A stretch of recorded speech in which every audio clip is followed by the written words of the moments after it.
Hello, geology students, and welcome to what will be the final lab of the semester, all about weather. And this video is going to kind of walk you through all the ins and outs and the steps you have to go through to successfully get through this lab. I'm going to start by sharing my screen, and we're just going to look and make sure you know where everything is. And your folder that you go to for this class in eCampus might look a little different than this, but you are going to go to the Weather Lab folder, and in there you're going to see all these directions. The video that we're currently watching, or you're watching, is actually linked in here. There's directions. There's a what we call a Meteogram template. I'll get into that soon.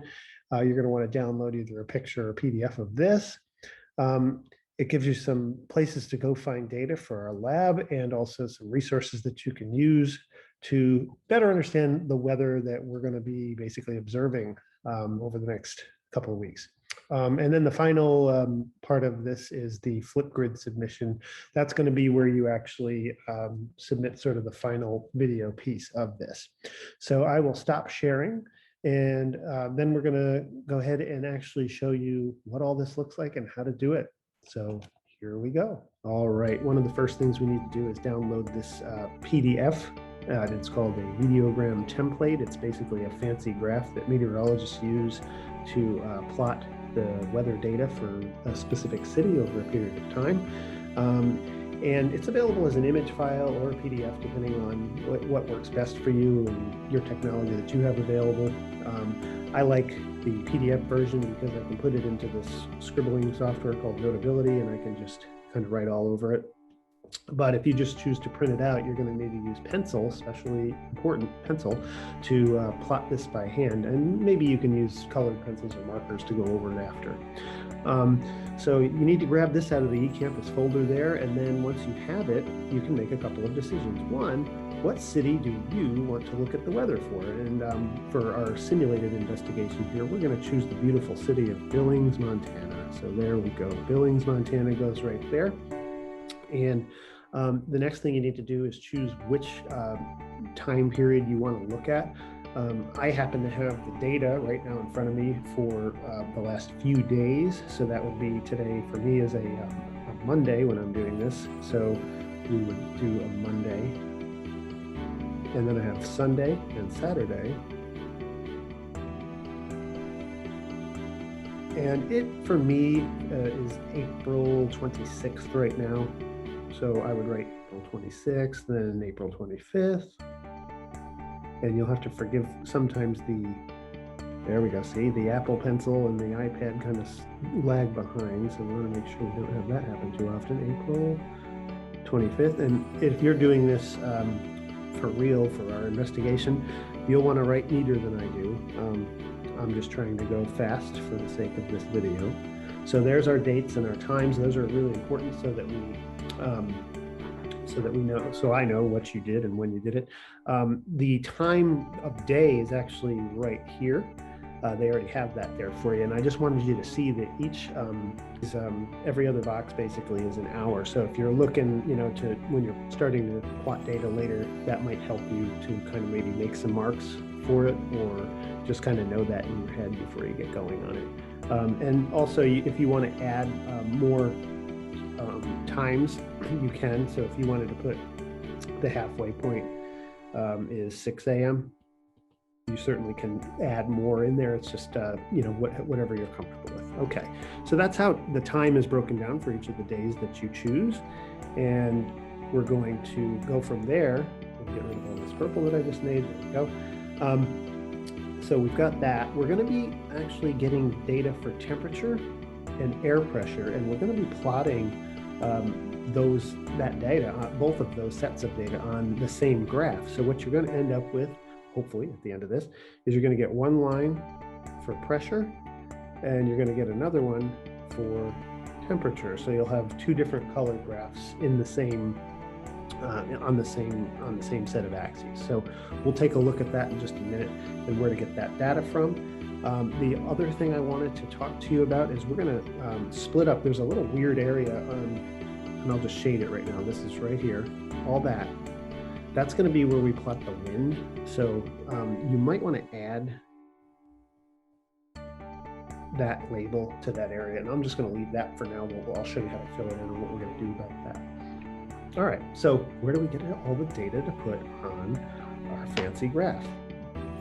Well, I provided you the link in there on eCampus where you see the Get Data section. It says specifically finding data, and that's where you're going to go. And there's the very first link takes you to a website that looks like this, which is right from the National Weather Service. So we get the best, most up-to-date data as we can. And it shows all the watches and warnings we have going on across the country. Not much going on in this particular one, other than some dry air over New Mexico and up into Nebraska and Kansas. So what you do is you click your way toward the city you chose. For me, I chose Billings, Montana.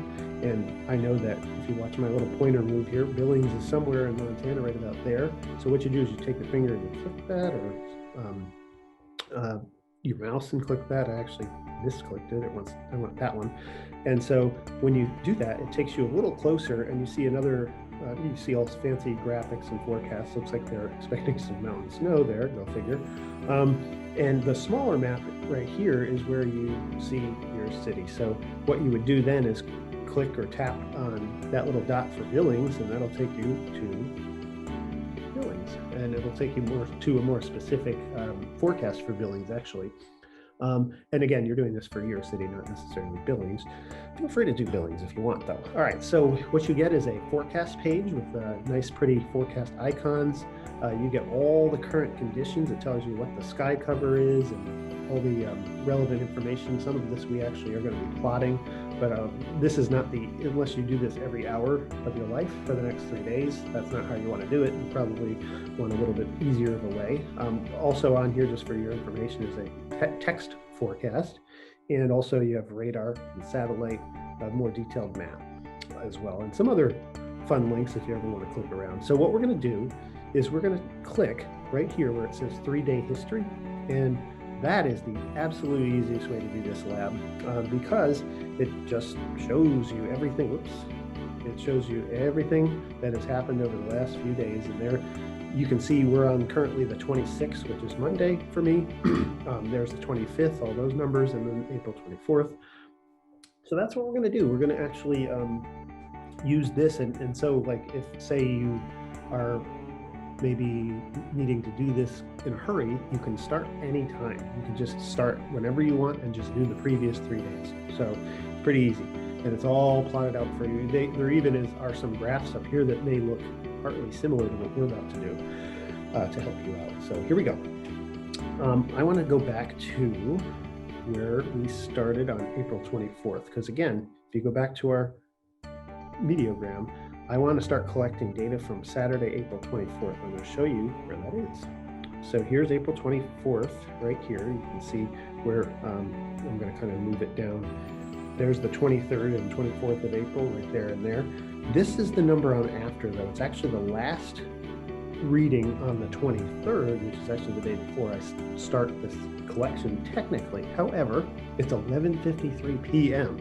So that is the closest reading to midnight that you're going to get. And that's the one you want to start out with. So when we go here, the first point for 12 a.m.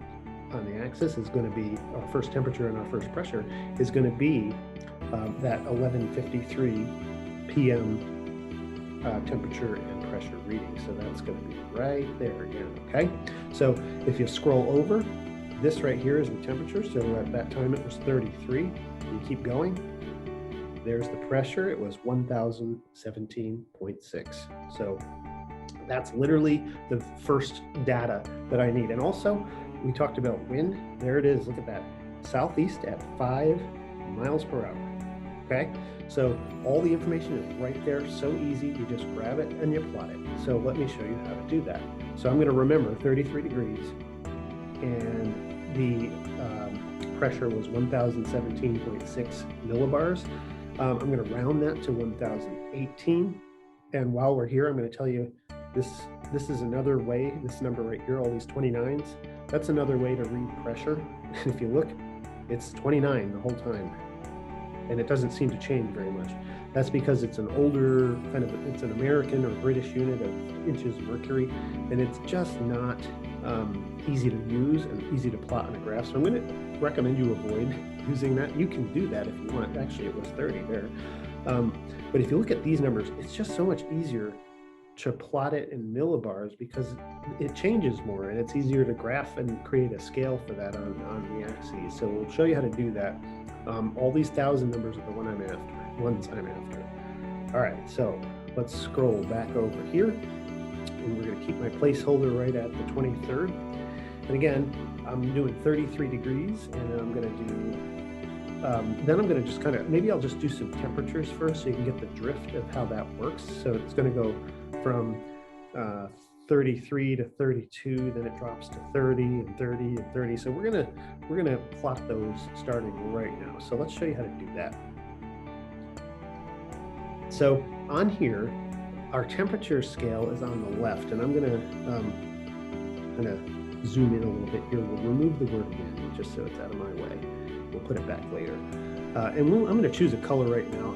I had blue there. I think I'm going to stick with blue for temperature because it's just a nice color to have. And we need to create a set of numbers on the axis that actually will capture all the temperatures that happened over the last 3 days at Billings. So how do I do that? Well, I just double check all the temperatures that I got. So every hour, there they are. What's the lowest and the highest one I see?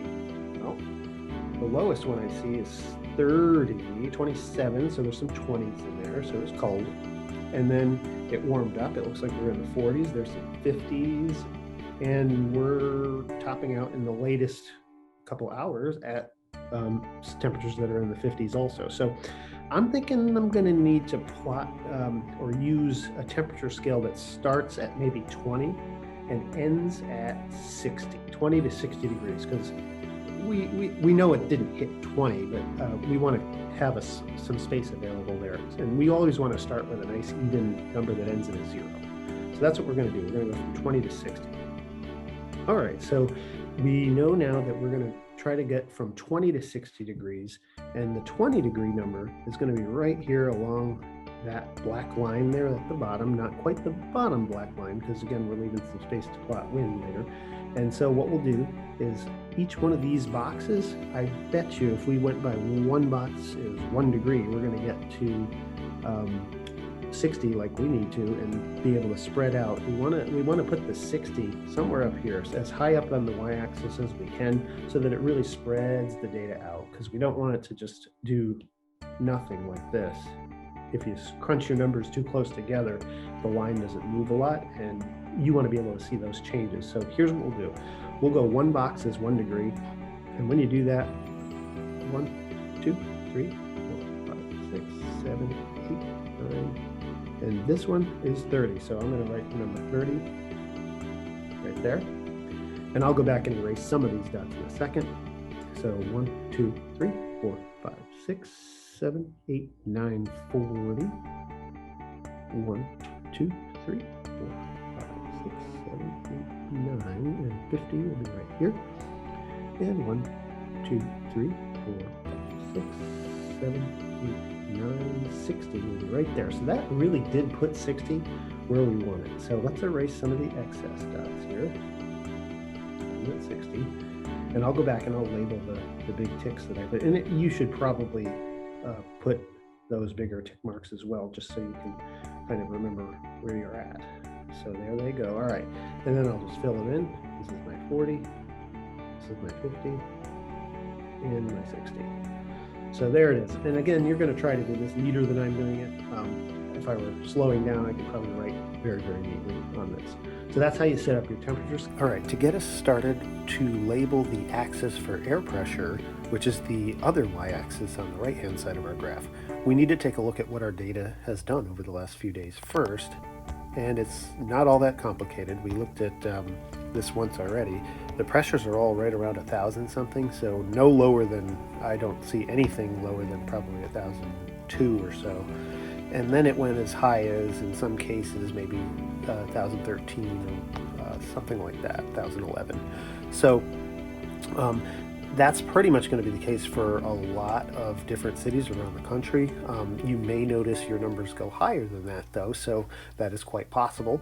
What we are going to do is you can just make this scale probably exactly the same. We are going to start out at the very lowest, and I switched over to red to change the color up. The lowest number that we're going to have is down here at 1,000 millibars. And it will be very easy for you to just go up by 1 box per millibar. So 1 box equals 1 millibar. So you just go 1,000, 1,001, 2, 3, 4, 5, 6, 7, 8, 9, and then the bigger one here will be 1,010, 1, 0, 1, 0. And then you can continue 1, 2, 3, 4, 5, 6, 7, 8, 9, and this will be 1,020. And you just keep going until you can't fit anymore. 1, 2, 3, 4, 5, 6, 7, 8, 9. This would be 1,030. And last 1, 2, 3, 4, 5, 6, 7, 8, 9, 10. This will be 1,040. You probably won't ever see that, but especially at this time of year, it's fine. Okay. So I'm cleaning it up, and now we are ready to go and plot our pressure. So to plot temperatures, I'm going to switch over to a highlighter color, and it's going to be blue. And we know that the first temperature at midnight was, according to our data, and this is right where we started, it looks like we were at 33 degrees, and then it drops. So we're going to try to remember this: 33, 32, 30, 30, 30. So watch me plot that. So here's 33 degrees at midnight, 1, 2, 3. There's your first point. Next hour, remember every 2 boxes is an hour. There's 32 degrees. And then it went down to 30 for 3 hours. And then after that, so let's find our 30s. It went 27, 29, 29, 30. So it dropped to 27. 7, then it went 29, 29, back up to 30. So you're getting hopefully the drift of how that would work. And then it started to jump. It was probably the sun came up, right? So 36, 39. So I'll plot those on here really quick. 1, 2, 3, 4, 5, 6, quite a big jump in 1 hour, and then 39 next hour. So you can sort of see how this is shaping up. Okay, so what you would do, and again, this is assuming you got the whole graph done and plotted, you have all your points. I'm only going to be looking at this first little block of time to save this already long video from getting longer. So in blue, I would just go and connect with a nice smooth line, as smooth as possible, and you sort of see what's going on. So that is how you do the temperature plots. Pretty neat, right? And again, you can erase these little ticks if you want to leave them. I don't really mind. Now we're going to do the pressure. This one's a little more weird because we're still using the times, you know, that we've got going on here, but we're going to have to use these numbers way over here, and I'm going to switch everything to red. So red, and we're going to make red dots. So there we go.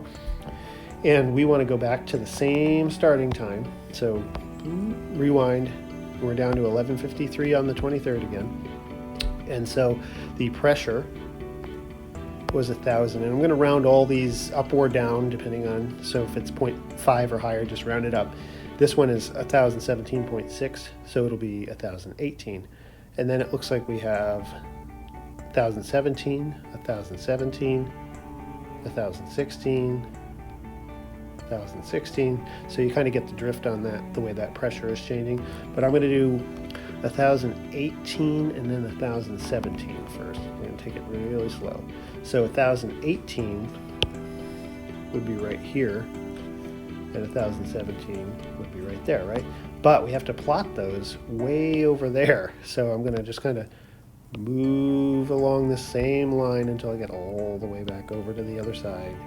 And you can sort of see where we're going with this. And then I'll get rid of that line, because this is our first pressure reading. It was 1,018. So let me get the red clicker. That was at midnight. And then the next hour, it went down to 1,017. So there that goes. And let's see if we can keep up with this data here. Where did it go? We're going to make sure we're starting at the right time. So there we go. We had 1,017 and another 1,017 and 1,016. So it stayed the same, then went down.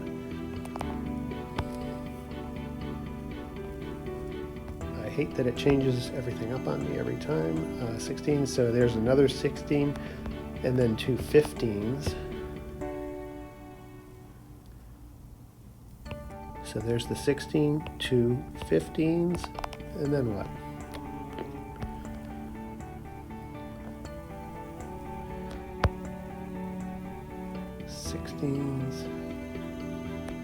Then it went down to 1,015, a couple of 15s I said. Two 15s and a 14. No, I got them already, so we'll do two 14s it looks like. Okay, so if I did that wrong, it doesn't really matter because we're just doing a demonstration here, but there we go. There's a couple more dots for you. So this one, you're not going to see it jumping up and down as wildly as the temperature does, but when you connect these dots with a smooth line, there you go. And I would recommend waiting until you get all your dots before you connect it, because the process is a little easier when you have all your dots there. You can just make it smooth and nice. And you know, like I said, you can draw lines like this that I'm erasing, so you can kind of keep yourself oriented on the right spot. And that, you know, this can get a little bit tricky if you all the boxes and blocks seem to blur together. Okay, so last thing I got to talk about on here is just how to address the wind. And we're going to do, because it's, you know, plotting dots and all the drawing the lines and everything, that could take a long time as it is. So what we're going to do is not necessarily get the wind every 3 hours. I'm going to switch to a different color, and I'm going to go with, well, I guess we'll just go with purple. How's that? So for our wind, we're not going to have to do this every single hour, because that would just take forever. So let's try we're going to get our wind reading at midnight. Then we're going to go at 3 a.m. And then we're going to do 6 a.m. So you see where we're going with this? We'll do it every 3 hours instead of... Boy, I just messed that up. You see that?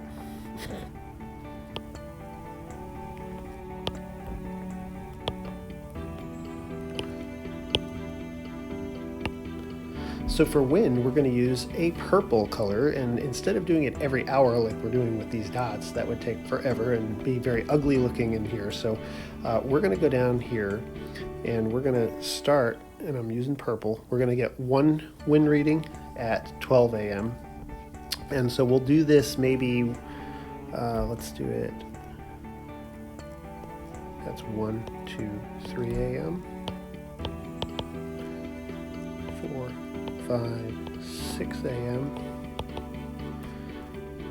7, 8, 9 a.m. and then 10, 11, 12 p.m. So what we'll do is we will have, and I'm going to put these lines actually. So here's your 3 a.m., here's your 6 a.m., here's your 9 a.m., and your 12 p.m. So what we're doing is I'm kind of making little or bigger boxes out of this little area on the graph, right? And so what that'll do is it'll make it so I only have to do 1, 2, 3, 4, 5 of these in this particular time period. So I'm going to go back to my data, back to the beginning, and we're going to go 23 at 10:53. Where'd it go? 11:53, there it is. So we had a wind of, it was southeast at 5 miles an hour. So watch this. In our file here, I actually included this. There's a little code for how you make your wind. And it just so happens, this is the one we're going to be making right now for 5 knots. So do you see, now the wind was pretty boring at 5 knots, and miles per hour, knots at this stage in the game, you don't really have to concern yourself. There is a slight difference, but you don't have to worry too much about that for our little lab here. So you can just think of them as miles per hour knots, the same thing. So it shows you how to make your little flags for different wind speeds. So a long line is 10, and then the half one that we're about to make is just a 5 mile an hour, 5 knot change. So when you have a number that combines them, you can see like here there's 10, 20, 30, and then the little 5 knot wind barb thing is on there. So why do we put them on a stick? Well, this thing right here, get rid of all that. The stick is actually going to help us figure out the direction. So you can pretend there's an arrowhead at the end of every one of these, and that's telling you the wind direction. So for all of these, they're pointing directly to the left. So that would be an east wind coming from the east going toward the west. So again, compass-wise, north, south, west, east. So that's always true, and we're going to use that up here. So if you need to, draw a compass, north, south, west, east. At 12 a.m., we had a southeast wind, so we want to make it go from the southeast toward the northwest. So, and I'm just going to pick a spot in the middle of my line here, and we're going to draw an arrow. So here it goes. There's my arrow. Okay.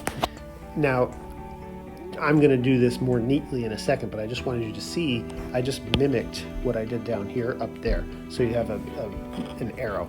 So to clean it up, you would just want to make this a nice, smooth.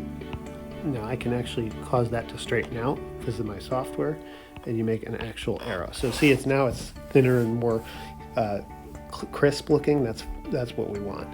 And then the little barbs are actually always going to be on the right hand side of the arrow no matter what. You'll see how that changes in a second. So that right hand side of the arrow would be here for this one. So there's my little half stick. That's the southeast wind at 5. Now for the next 3 hours, the wind pretty much stayed. I think it actually changed during this time. So it went from southeast at 5, and then it became, so we're going to go 3 hours. So if you count with me, there's 1, 2, 3. So now the wind is shifted to northwest at 5 miles an hour. So you see that right over here. Okay, so that's what we switched to. The direction switched and it went to northwest, but that speed of 5 stayed about the same. So what we'll do is, again, the arrow is going to end right here. I'm going to zoom in. The arrow is going to end right here, and the northwest would be that. And then of course on the right hand side of the arrow is where your little 5 knot stick thing is. So that just shows that the wind is going from the northwest toward the southeast now. Kind of weird, it did a complete 180 switch, and then you can get rid of this if you want. So for 6 a.m., we're going to go 3 more hours and I'll draw one more. So 6 a.m.